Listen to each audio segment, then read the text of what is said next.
Hey guys, in this video I'm going to show you how to fix a GPU memory full error. If you find this video helpful, please consider to like this video and subscribe to my channel. In saying that, let's just jump straight into the video.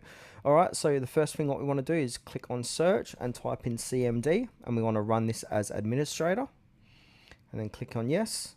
And now I'm going to open up Google Docs and show you this command line we need to chuck in here. Alright, so we need to copy this and write this down. Control C, and I'm going to pop that in here, Control V, and then hit enter. And now for the next step, I'm going to close out of here and click on search and type in view advanced system settings here. So click into that.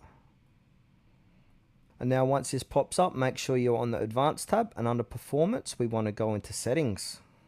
Then from here we want to go ahead and click onto advanced. And then from here we want to click onto change.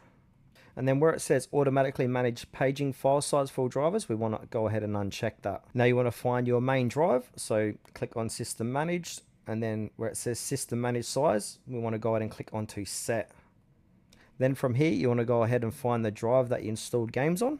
And now if your games are on a different drive, so I've only got one drive but it's on a different drive, click onto that and then click onto no paging file and then click set. So for example, if this was like D drive, I want to click no paging file and then click set.